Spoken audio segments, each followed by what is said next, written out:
Hi. Did you know that normal people see images inside of their head when they close their eyes? If they try to conjure up an image, they actually see an image. I had no idea that that was a thing. So I asked two of my kids to do a visualization exercise. I've done plenty of visualization exercises. So when my client first told me about this years ago, it's called aphantasia, the inability to see mental pictures in your mind. And I kind of blew it off because I was like, I don't see mental pictures either. I'm not thinking anything of it. But she brought it back to my attention again. And when I asked my kids if they could see mental pictures, and they said yes, and they were like, what are you talking about? Like, who doesn't? This is one of those bits of information where you're like, whoa, I had no idea. And I didn't know that I was living a life that I had no idea that other people knew about, that I didn't even know about. So I'm curious about this, and I'm not an expert at this whatsoever. I literally just my head exploded about it this morning. But I do want to contribute to the conversation because my client who told me about it, she has done some research about it, and she says that it's a neurodivergent thing. She says that a lot of highly empathic people, or I should say, a lot of people who have aphantasia are highly empathic or identify that way.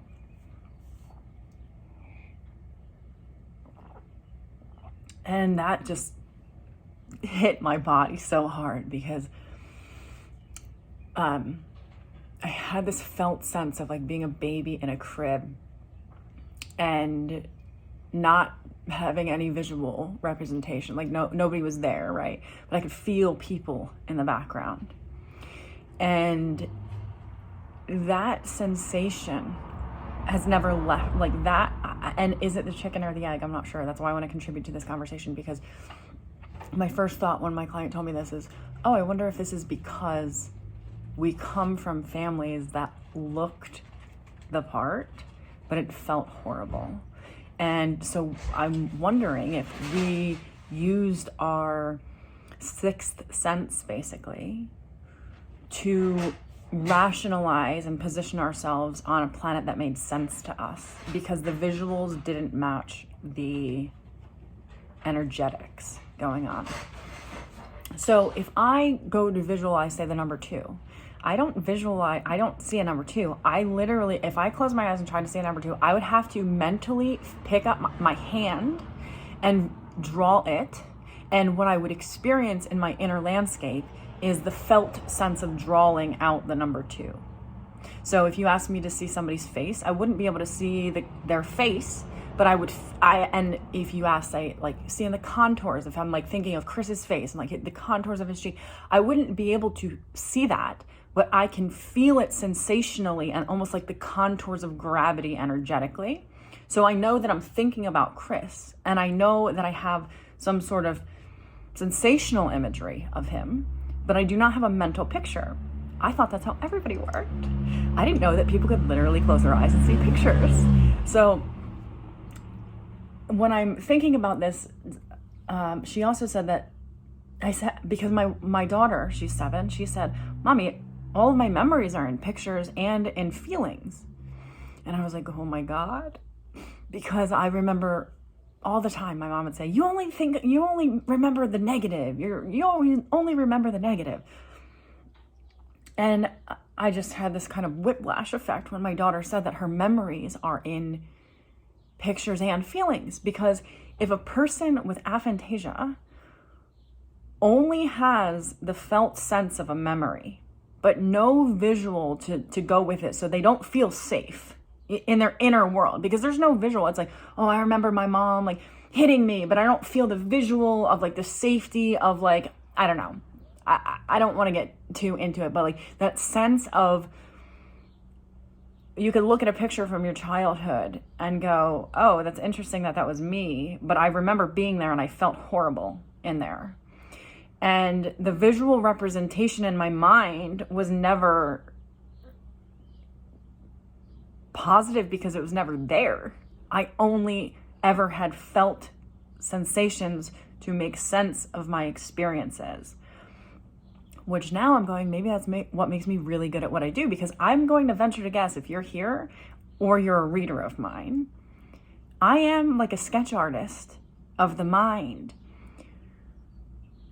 I'm a horrible drawer, but I draw mental pictures for people out of like kind of the contours of the energetics that I experience in my body. And I do that in my writing. So if you haven't read my books, please go read my books if you are here. But that sensation of, I am drawing mental pictures in a somatic and embodied way, but they don't have any visual to go with them, which has probably something to do with like making it potentially harder to manifest. Because in my mind, I'm like living in a teepee, having a great life. Like, you know, in my mind, I've experienced, and I would say it's probably through the use of boundaries, but I experience a life that, like, I feel like I'm rich. I feel like I feel great to be where I am. I feel completely satisfied. I feel like the earth is providing for me, like as if I was a multi-billionaire who, you know, had just, you know, I have earthly resources that I love, and I just feel this sense that I am okay here with the resources that I have. And that dissonance of other people would feel like, oh my God, I don't have enough, if they were in my shoes, or I have too much, this is too much going on. So as I think about my work and how do I, if I cannot even come up with mental imagery, walk people through this work. And I think it's the lack of mental imagery that actually makes it useful, because other people, if their memories are tied to a picture, the picture might trick them. And the sensations could do the same in the reverse also. But the picture might trick them or talk them out of their own felt sense. Like, oh, I'm standing next to Minnie Mouse, and look, I must be happy because I remember standing next to Minnie Mouse, and I always wanted to stand next to Minnie Mouse. So I'm like going to draw a mental picture of that moment, because, you know, having that picture mentally to kind of drown out the felt senses, or at least balance out the felt senses, might actually be potentially, I have no idea, but the thing that makes people crazy. They learn to trust the pictures instead of their felt sense and their intuition, which that is what my entire book is about that's coming out. That I think it might be called, I keep toying with it. Tell me what you think. I have border control. What is it? Border control, boundaries for women without any, or some shit like that. Boundaries that make sense of your sixth sense. Boundaries that make more sense than your reason. So these are all, I'm actually, the thing that I'm best at is getting people to feel the sensations associated with their mental pictures. But I'm a person who doesn't have mental pictures. All I have is that dropping into the felt sense associated with whatever's going on for this person. So I am able to almost entrain with their felt sense so that they can entrain with their felt sense and trust that more than the visual, more than the picture, right? But mind blown. I had no idea that people could see mental pictures. So at first I was thinking, well, is this just somebody from narcissistic families who they didn't get to trust the visual because the visual was fake. It looked really good. It was just an image. It was a snapshot. It was not the motion picture. They knew it. And they were constantly changing snapshots, but like there was no congruence in reality of that picture being congruent with the way that things were experienced within it or what it felt like. But I have no idea what the answer to that is. I'm curious. I actually want to contribute to this conversation. I want to have this conversation. Are you a person who can see images? And if that's true, I'm just so curious about the impact of my work in that, because how am I? And I get it. I guess it's like I literally am like a sketch artist without the ability to draw, right? I use words to do that. And I use the felt sense to kind of transfer that to somebody else and go, I will even say, like, I'll draw a mental picture for somebody and go, can you feel what I'm seeing and saying?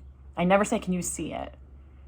Because I only feel it, right? I'm not actually seeing what I'm saying that I'm seeing. I'm feeling what I'm saying that I'm seeing. And I'm seeing like the contours of gravity and the again, like if I had to picture a number, I would have to picture my hand drawing the number, and I wouldn't even be able to see the hand. I would feel the hand drawing the number.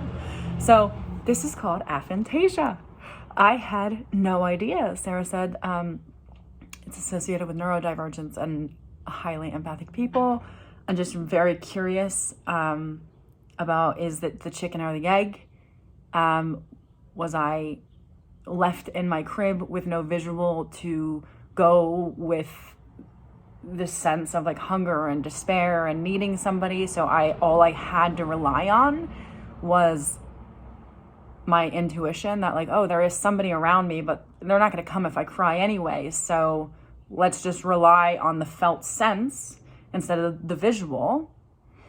Or was I born that way? And that's why I gravitated toward remembering the negative.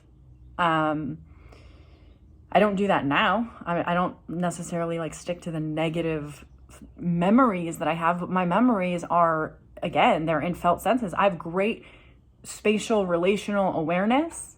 I don't know how that fits in, but when it comes to like direction, I know where I am, not based on like where I am, but like I can be like, oh yeah, I've been here before, because I remember the way that places and things feel. Like I remember faces from, I've had students from 20 years ago that I would be able to go, yeah, I totally remember like how, not necessarily your name, but like everything about your life story and the way that it felt and the way that you felt in it at the time. So I'm just curious. I'm curious about what your thoughts are about this aphantasia and the ability or inability to see, because when I close my eyes and I try to visualize something, it's black. And I wonder, again, this is why I was bringing up the manifestation thing and going like, because I feel this, and maybe this is a narcissistic family thing, I'm not sure, but this, and it doesn't feel so much anymore. It used to feel like my insides didn't match my outsides, like my life was incongruent. But I feel like I live in a good inner terrain that lives in the vastness of the wild, but yet I live in a townhome and I'm like, trying to get by and things like that. So it's not, there's the sense of manifestation. I wonder for people who have, I'm really good at feeling like I'm riding a horse right now. Like I want to be living on a horse farm on the lake, right? Like I want to be by the water. So I want that. I can feel that trot. I can feel my body in it, but I don't have any visual. I can imagine a horse that's like, what it would look like, but I don't have a visual. Everything is black when I close my eyes, right? So I have this, and I'm wondering just about manifestation. I'm wondering if it would be easier for somebody who has the high empathy and high visual abilities to actually put themselves on the horse and in that physical reality easier and faster than somebody like me who can only really feel the visual. I do not have the congruence of the visual and the felt sensation. And that makes me sane in my life because I can feel like I'm in the visuals that I choose to be in, even when I'm not, right? Like I can feel like I am the freedom of the woman who has an equestrian farm on the lake. I feel like that now, even though none of that's true for me. Is that better manifestation because it's saner and it's internal? Or would it be better manifestation in the external reality to be a person who had visual and could do both, right? I think some people only have the visual and they want to get there and they think they can't have this felt sense until they get there. And that's the thing, that my gift helps them to kind of anchor that in and bring in the sensations that they think they need the visual to match. But mind blown this morning, mind blown. I didn't know that normal people could see pictures when they closed their eyes and tried to. Tell me what you think. Bye. Oh, I'm going to go do an interview for Avaya University right now. So if you're not on my newsletter list on my website and you want to check out things like that I do, get on it. so I can share with you things like that. It is I think this summit is breaking free from emotional abuse and manipulation. All right, I'll talk to you guys soon. Can't wait to read what you say. Bye.